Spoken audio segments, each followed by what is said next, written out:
Welcome. আপনারা দেখছেন এখন আমরা চিকুট পাহাড় থেকে বেরিয়ে পড়েছি চিকুট পাহাড় দর্শন করে। আর এটা হচ্ছে আমাদের ধানবাদ, দেওঘর এবং রাজগীর ট্যুরের এটা সেকেন্ড দিনের লাস্ট গন্তব্য। সেটা হচ্ছে রাজগীর। এখান থেকে প্রায় 200 কিলোমিটার ডিস্টেন্স।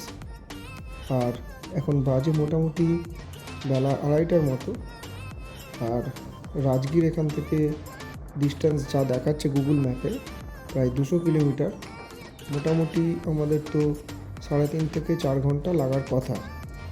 তো যাই হোক, আমরা বেরিয়ে পড়েছি রাজগীরের উদ্দেশ্যে, কারণ আমাদের আজকে ওখানেই স্টে আছে। কালকে আমরা সকাল থেকে রাজগীর এক্সপ্লোর করব। এখন যে রাস্তাটায় আমরা যাচ্ছি এটা কিন্তু অসাধারণ একটা রাস্তা। দুধারে গাছের সারি আর ফাঁকা ফাঁকা, মাঝে মাঝে দু একটা পাহাড়ের টিলা সেগুলো দেখতে পাওয়া যাচ্ছে। কিন্তু যে রাস্তাটা আমরা ক্রস করে এলাম দেওঘরের ওপর দিয়ে, দেওঘর কিন্তু খুব কনজেস্টেড, প্রচণ্ড গাড়ি, সরু রাস্তা, ভীষণ জ্যাম। তো যাই হোক, আমরা সেই দেওঘরটা ক্রস করে চলে এসেছি অনেকটাই। আর এখন বেশ যে রাস্তার উপর দিয়ে যাচ্ছি এটা কিন্তু অসাধারণ একটা প্রাকৃতিক দৃশ্য বলা যেতে পারে। আর সেই রাস্তার মধ্যে দিয়েই আমরা রাজগীরের দিকে যাচ্ছি। যারা প্রাইভেট কার বা বাইকে আসবেন এই রাস্তা দিয়ে, দেওঘর থেকে রাজগীর যাওয়ার পথে এই রাস্তাটাই পড়বে শর্টকাট। আর এই রাস্তা দিয়ে গেলে কিন্তু অসাধারণ লাগে, সত্যি অসাধারণ। যেটা এই যে সামনে আমরা দেখছি, খুব সুন্দর একটা ভিউ, মাঝে মাঝে ছোটো ছোটো পাহাড়, টিলা, আর দুপাশে গাছ দিয়ে ঘেরা। এরকম বেশ কিছুটা রাস্তা কিন্তু আমরা ক্রস করলাম। আবার মাঝে মাঝে এরকম ছোট ছোট গ্রাম সেগুলোও পড়বে। তবে রাস্তা এতটাই ফাঁকা যে গাড়ি চালাতে যেমন কোনো অসুবিধা হচ্ছে না, তাই অসাধারণ লাগছে এই রাস্তার উপর দিয়ে যেতে। চলো খানিকটা এগোনো যাক আর এই রাস্তাটাকে আমরা উপভোগ করি।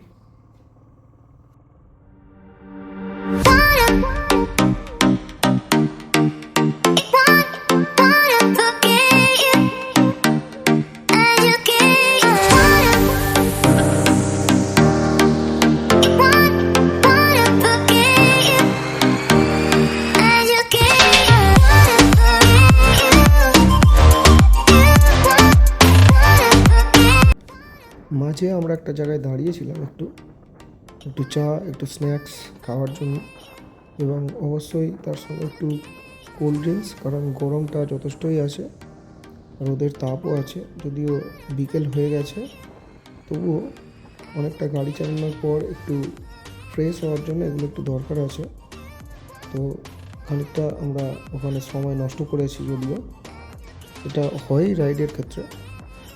আর তারপরে আমরা আবার এই যে গাড়িটা স্টার্ট দিয়েছি এবং এইরকম সেই একই রকমের দৃশ্যগুলো দেখতে দেখতে আমরা রাজগীরের দিকে যাচ্ছি। আর আমাদের ঘড়ির কাঁটা যা বলছে সন্ধে হবে। আর আমরা এখন যে রাস্তাটা দিয়ে যাচ্ছি এটা একটা ঘাটি রোড বলতে যেগুলো হয় আর কি, সামান্য একটু উঁচু নিচু পাহাড়ি ছোট ছোট টার্ন, এইরকম রাস্তা দিয়ে আমরা যাচ্ছি। রাজগীর যেতে এটা পড়বে, তো সেই রকম একটা রাস্তা। এটা কিন্তু আরও ভালো লাগছে, কারণ বেশ পাহাড়ের একটা চার্ম এর মধ্যে রয়েছে, ছোটো ছোটো টার্ন, আর সামনে একটু উঁচু পাহাড় দেখতে পাচ্ছি যদিও, তাই একটু মনটা ভরেছে যে এরকম একটা রাস্তা দিয়ে আমরা যাচ্ছি। পাহাড় না দেখলে মনটা ভালো থাকে না যদিও, তাই সামনে একটুখানি পাহাড় দেখতে পেয়ে আমাদের খুব ভালো লাগছে। এবং কিছুটা ওই রকম ঘাটি রাস্তার উপর দিয়ে আমরা যাচ্ছি বলে সেটাও আরও ভালো লাগছে। তো চলো রাস্তাটা দেখতে থাকো।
সুন্দর একটা রাস্তার মধ্যে দিয়ে কিন্তু আমরা এতক্ষণ এলাম। আর আমরা ঠিক করলাম যে একটু এখানটায় দাঁড়াবো দু একটা ছবি তোলার জন্য, কারণ এই জায়গাটা দুর্দান্ত লাগছে দেখতে। তো একটা জায়গা থেকে আমরা দাঁড়াবো, কিছু ছবি তুলবো, তারপর আবার রাজগীরের দিকে এগিয়ে যাব। এখানটায় খুব ভালো জায়গা, এখানটাতেই আমরা একটু দাঁড়িয়ে এখান থেকে ভিউটা খুব সুন্দর আসছে, এখানেই আমরা একটু ছবিটা তুলে নেব। একটা ছবি তোলার পর আমরা আবার গাড়ি স্টার্ট দিলাম। দেখতেই পাচ্ছ আস্তে আস্তে কীভাবে সন্ধে নামছে। তো এবার একটু তাড়া পড়েছে, কারণ যতটা তাড়াতাড়ি অচেনা রাস্তায় সন্ধ্যের আগে ঠিক জায়গায় গন্তব্যে পৌঁছানো যায় সেটাই বেটার, সেই চেষ্টাই আমরা করছি যতটা এগিয়ে যাওয়া যায়। এখনও সেইভাবে খাওয়া হয়নি, তাই খাবার দোকানও আমরা খুঁজছি বা হোটেল খুঁজছি, যাতে আমরা খাবারটা ঠিকঠাক খেয়ে নিতে পারি।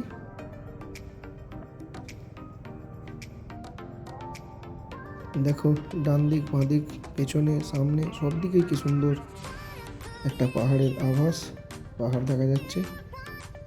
এরকম রাস্তার মধ্যে দিয়ে যেতে সবারই ভালো লাগবে আশা করি, এটা আমাদেরও লাগছে। তো দেখো এই কত সুন্দর একটা ভিউ, দুর্দান্ত একটা ভিউ।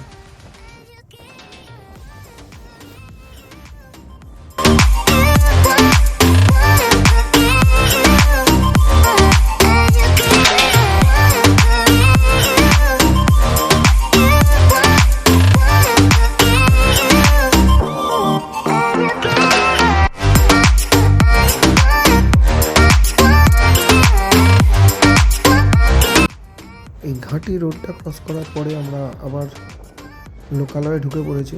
বেশ কিছুটা দেখতে পাচ্ছি যে প্রচুর দোকানপাট, বাড়ি, এবং একদম লোকালিটির মধ্যে দিয়ে আমরা এগোচ্ছি।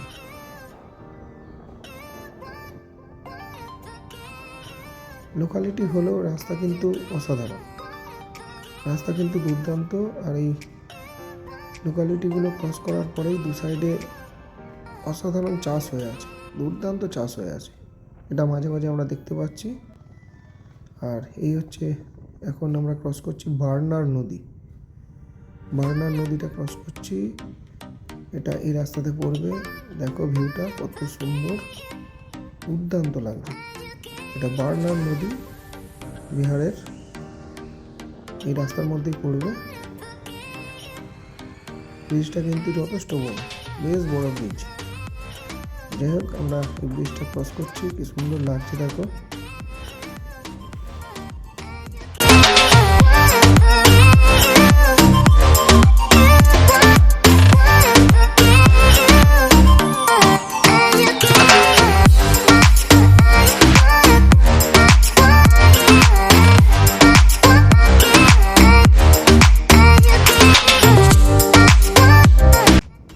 মাঝপথে একটা জায়গায় আমরা একটা রেস্টুরেন্ট পেয়েছিলাম, সেখানে কিন্তু আমরা খেয়ে নিলাম লাঞ্চটা আমাদের, যদিও লাঞ্চ বলা যায় না, সেটা বিকেল হয়ে গেছে। তো যাই হোক ভরপেট খেয়ে নিয়ে আমরা আবার গাড়ি স্টার্ট দিয়েছি এবং রাজগীরের দিকে এগোচ্ছি। আর এখন যে ব্রিজটা আমরা ক্রস করছি দেখতে পাচ্ছ, এটা হচ্ছে সোমাই নদীর ওপর একটা ব্রিজ। ছোট একটা নদী, যদিও ছোট নদী হতে পারে, ব্রিজটা কিন্তু খুব বড়। দেখো ব্রিজটা কত সুন্দর দেখতে লাগছে, অসাধারণ। দুটো ব্রিজ ক্রস করলাম, দুটোই কিন্তু খুব সুন্দর দেখতে লাগছে। আবার বলছি, এটা হচ্ছে সোমাই নদীর ওপর ব্রিজ, সোমাই।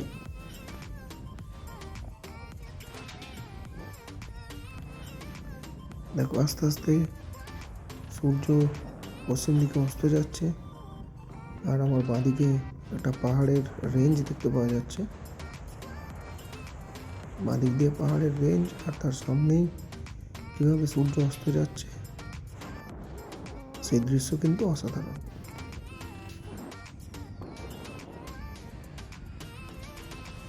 সত্যি এইসব রাস্তাগুলো দিয়ে রাইড না করলে বোঝাই যায় না যে এই এলাকাগুলো বা এই যে প্রাকৃতিক দৃশ্যগুলো কত সুন্দর। দুপাশে প্রচুর চাষ হয়ে আছে, আর এই মাঝখান দিয়ে, মাঠের মাঝখান দিয়ে রাস্তা চলে গেছে, দুর্দান্ত একটা রাস্তা। আমরা এখন শেখপুরার দিকে এগোচ্ছি, যদিও একদম সন্ধ্যে প্রায় নামবো সেরকম একটা অবস্থা তৈরি হয়েছে। সন্ধ্যে হয়ে তো যাবেই, সেটা আমরা বুঝতে পারছি। এখনও প্রায় 70 কিলোমিটারের মতো বাকি আছে, অনেকটাই রাস্তা। সন্ধ্যের পরে বেশ কিছুটা গাড়ি চালাবার পরে আমরা একদম রাজগীরের খুব কাছেই চলে এসেছি। আর 15 থেকে 20 কিলোমিটার বাকি আছে, একদম অন্ধকারের মধ্যে দিয়ে আমরা যাচ্ছি। তো চলো রাজগীরে পৌঁছানো যাক।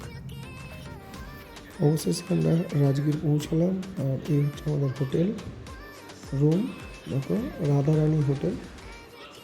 জাস্ট রাজগীরের যে চৌমাথাটা আছে তার একটু আগেই এই হোটেলটা পড়বে বাঁদিকে। নতুন তৈরি হচ্ছে, এখনো পর্যন্ত কাজ চলছে। আর এই হচ্ছে বেড, টিভি, চেয়ার রয়েছে। আর চলো বাইরের দৃশ্যটা দেখি। দেখো খুব সুন্দর লাইটিং করা। হচ্ছে বাইরের ব্যালকনিটা, আর ব্যালকনি দিয়ে সামনের দিকে গেলেই একদম ওপেন রোড, সেটা দেখা যাবে। লাইটের এতটাই কারুকার্য যে শুধু এইরকমই লাইটিং হয়ে আছে।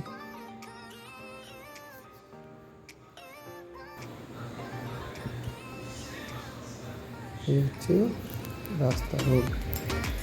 আমাদের পাশে অন্ধকার হয়ে গেছে বলে আমার বেশি হোটেল খুঁজতে চাইনি, তাই এখানেই থেকে গেছি। খাবারও অর্ডার দেওয়া হয়ে গেছে, এদেরই রেস্টুরেন্ট আছে। আর এখানে ভাড়া নিলে 800 টাকা পাই।